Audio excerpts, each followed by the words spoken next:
Bonjour à tous, je suis ravie de vous retrouver aujourd'hui dans cette nouvelle vidéo sur le pastel sec. Encore des petites astuces, et oui, j'ai encore des petites choses à vous montrer. Tout d'abord, je tiens à remercier tous les nouveaux arrivants. Merci de venir sur cette chaîne. Vous allez trouver plusieurs playlists, des choses qui vont vous intéresser, c'est certain. Beaucoup de pédagogie avant tout.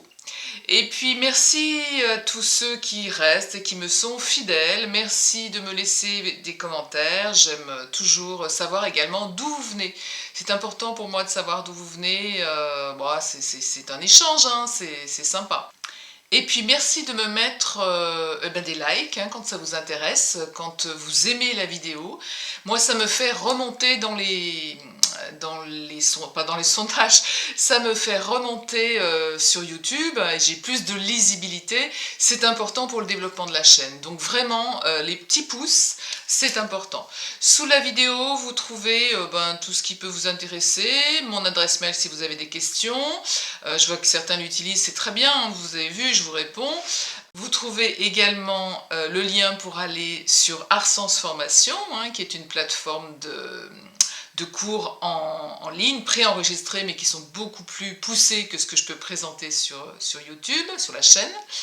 Et puis ce que vous pouvez aller faire aussi, parce que j'ai vu qu'il y avait peu de gens qui allaient, mais sur la chaîne YouTube, vous avez plusieurs onglets. Et vous avez un onglet qui s'appelle Communauté. Dans cet onglet Communauté, vous pouvez aller voir, parfois je mets des petites choses, et notamment, là je reviens d'un stage de sculpture, donc je vous ai mis un petit peu ce que j'avais fait. Ou alors quand je pars en pleine nature peindre, c'est là que je mets les photos. Voilà, qu'est-ce que j'avais encore à vous dire? Je crois que c'est tout. J'espère que vous allez tous bien, que vous êtes toujours super contents d'être sur cette chaîne, de voir ce que je mets, que vous apprenez des petites choses. Voilà, c'est le but, c'est le but. Moi, ce qui me plaît dans la création de cette chaîne, justement, c'est cette interaction que je peux avoir avec vous et de voir que ce que je vous communique vous intéresse. Voilà, et bien je vous dis à tout de suite pour cette nouvelle vidéo. Ah oui, également la prochaine vidéo, je vais redémarrer sur la peinture à l'huile. Donc pour les gens qui sont restés jusqu'au bout de cette introduction, vous saurez que la prochaine fois, on redémarrera sur quelque chose au couteau. Voilà, je vous dis à tout de suite pour cette nouvelle vidéo. Pour avoir donc des bords bien définis sur un paysage, il peut y avoir une solution. Vous vous souvenez, dans l'exercice qu'on a fait précédemment, moi j'ai simplement esquissé comme ça un paysage, j'ai fait une espèce de colline, j'aurais pu faire comme ça également. Mais si par exemple vous voulez quelque chose de bien cerné, bien défini, malgré le fait qu'il faut passer donc le pastel bien comme il faut, mais bon, comme on a tous les petits détails du relief au fond, comment faire? Donc je vais vous montrer une petite astuce. Pour ce faire, donc je reprends, c'est pareil, je reprends un papier fort, aquarelle, là, pour le pastel. Je prends n'importe quel papier, feuille de papier, qui va me servir en fait de cache, tout simplement. Et je vais pousser encore plus loin, en fait, l'interprétation de la colline ou de la montagne, parce que je vais déchirer, en fait. Je vais déchirer, comme ça. Donc je fais comme si je faisais mon paysage. Voilà, je déchire, là, je vais encore me faire une petite colline, voilà, j'invente complètement, voilà.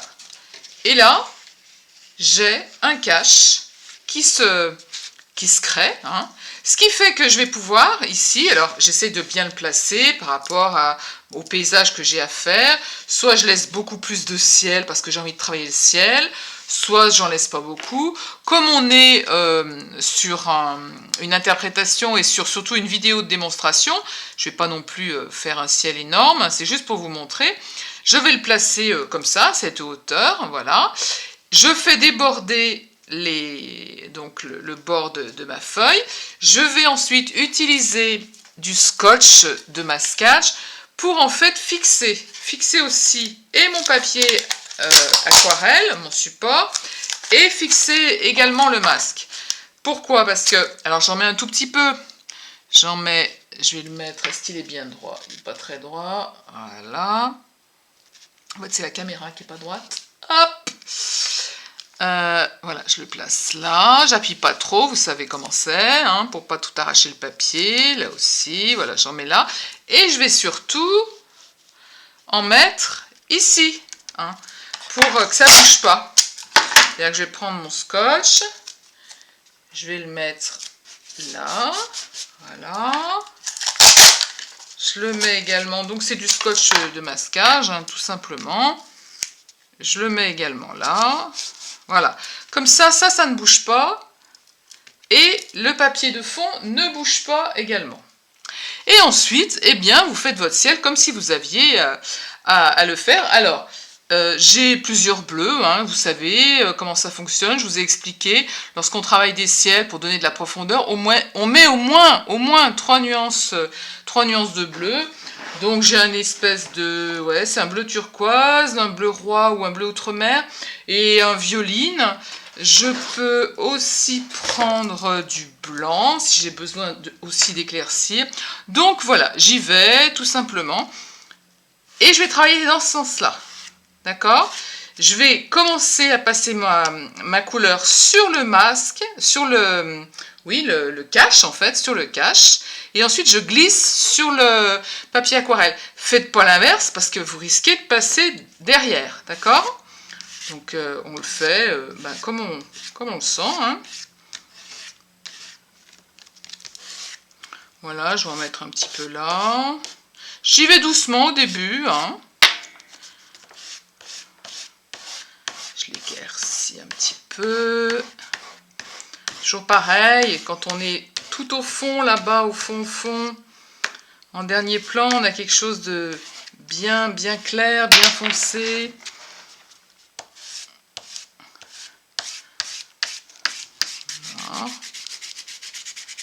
Donc j'ai pris un papier qui était ici extrêmement gaufré.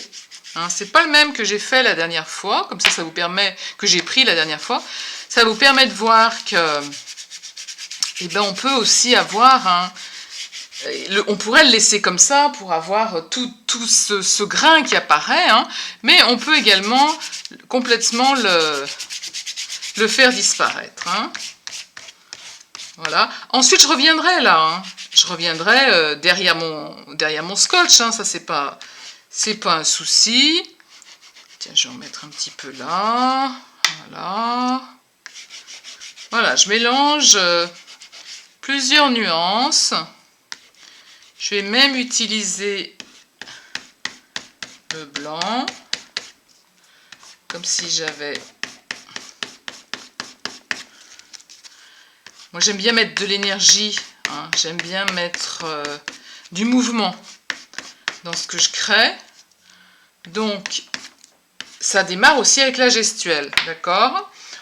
On peut... allez, je vais même mettre encore une autre nuance. Alors, moi, j'aime bien les nuances, ça met de la profondeur dans les ciels, c'est important. Si vous avez une boîte... de pastel bien fourni, vous pouvez vous faire plaisir. Et puis là, vous pouvez commencer à estomper. Toujours dans le même sens, hein, ou dans ce sens-là, mais vous ne ramenez pas votre gestuelle en bas pour ne pas retourner votre cache. Hein. Là, c'est uniquement pour l'exercice, hein, donc je vais relativement vite. Si j'estime que j'ai pas assez de matière, je peux en remettre. Vous voyez l'importance du contraste. Hein. Cette petite tache foncée que j'ai amenée au dernier moment amène la profondeur. J'en profite pour dévier sur autre chose, hein, mais ça vous le trouvez dans les vidéos sur le pastel, dans les vidéos sur la couleur. Toujours amener du contraste, du relief, de la profondeur, c'est important. Encore, je vais m'amener un petit peu de ciel gris. On peut amener de la lumière, je vais rechercher d'autres nuances.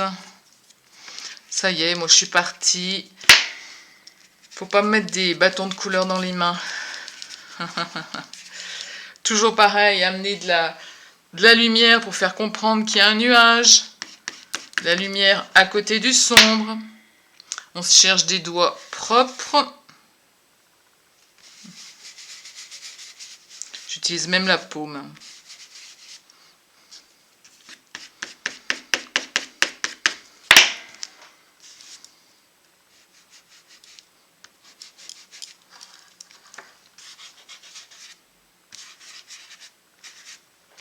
Voilà, bah écoutez, simplement pour vous montrer cette petite astuce. Alors comme je travaille le ciel, bah, je vais pousser plus loin. Parce que moi je peux pas m'en empêcher de vous montrer les contrastes, la profondeur qu'on peut amener dans un ciel.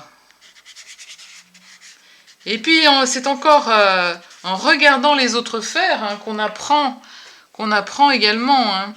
Je le disais encore, là je viens de faire un stage de sculpture hein, et où le sculpteur me montrait. Et bien évidemment, c'est en regardant ce que fait l'artiste qu'on comprend mieux, mais ça n'empêche pas qu'il faut vraiment expérimenter et faire par soi-même ensuite, avec la technique évidemment, pour saisir le truc, parce que sinon c'est pas la peine, hein, l'artiste va pas tout faire à votre place, hein, c'est évident. Bon, écoutez, simplement comme ça. Donc ensuite, on imagine, je souffle, on imagine que notre ciel est fait. Je vais me laver les mains. Voilà, mes mains sont propres, c'est quand même mieux, pas faire de bêtises. Donc, on enlève le scotch, là. On l'enlève ici. Et ensuite, on enlève le cache, mais vraiment délicatement. Hein, pour pas perdre, pour pas qu'il y ait de la poudre qui tombe sur cette partie-là. Bon, quoi que c'est... Moi, je dis c'est pas non plus très important, parce que les couleurs que vous allez mettre sur vos montagnes, on sait bien que le ciel se reflète. Hein. Mais faites les choses proprement, voilà. Et vous avez toute votre montagne qui se dégage. Vous pouvez maintenant travailler. Vous avez un contour bien net et vous avez un ciel impeccable. Hein. Voilà. Et puis de la même façon, si vous avez envie de faire ce travail-là de manière impeccable, vous pouvez très bien décalquer en fait simplement cette forme-là. Et puis vous en faire comme cache, vous le retournez, vous le mettez comme un cache, et ce qui fait qu'ensuite, de la même façon, vous retournez, si vous le souhaitez, hein, votre carré. C'est pas très académique, mais on s'en fiche, il n'y a personne qui est là pour vous regarder. Et puis vous le faites, hein, voilà. Voilà. Puis vous pouvez très bien revenir dessus si vous avez envie. Moi là, je vois que j'ai envie de remettre de la lumière, donc... je le fais. Vous me connaissez, faut pas me lâcher avec des couleurs. Voilà. Bon, écoutez, j'espère que cette toute petite vidéo vous a plu sur cette petite astuce, mais qui est pas inintéressante, franchement, hein, pour les gens qui débutent, ça fait les caches, pensez-y, c'est cool. Hein. Allez, je vous dis à très bientôt pour une prochaine vidéo.